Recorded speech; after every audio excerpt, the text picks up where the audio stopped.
আপনি উপস্থিত হয়ে আপনার উপস্থিতি আমাদের জন্য রায়পুরের চাঁদুডাঙ্গা গ্রামে ৩৫০ বছরের পুরনো মন্দির ভেঙে নতুনভাবে তৈরি হচ্ছে। সেই মন্দিরের শুভ উদ্বোধন হবে আগামীকাল।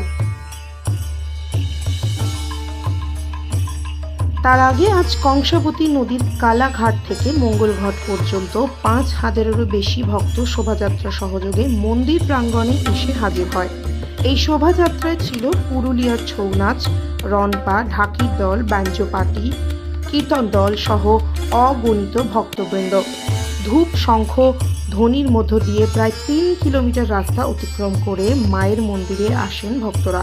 মন্দিরের গর্ভগৃহে ঘট প্রতিষ্ঠিত হলো। আগামীকাল এই মন্দিরে মায়ের প্রতিষ্ঠা হবে। এখানে উল্লেখ্য, মা বর্তমানে অস্থায়ী মন্দিরে রয়েছেন ৫ বছরেরও বেশি সময় ধরে। মন্দির নির্মাণের কাজ চলছিল, তা প্রায় সমাপ্তির পথে। আগামীকাল মন্দিরের শুভ উদ্বোধন। এই দিন লক্ষাধিক মানুষের মধ্যাহ্নে প্রসাদের ব্যবস্থা থাকছে। প্রায় ৬ কোটি টাকা ব্যয়ে নতুন মন্দির তৈরি হয়েছে।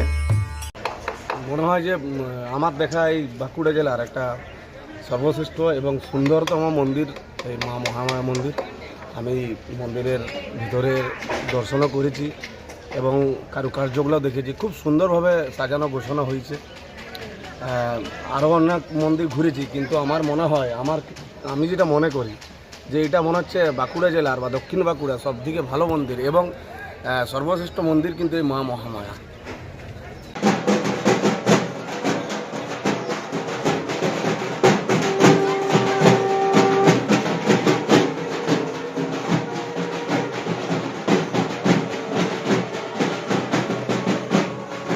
নতুন মন্দিরের শুভ সূচনা। তাই এই মানবন্ধনে আপনি উপস্থিত হয়ে আপনার উপস্থিতি আমাদের জন্য সহযোগী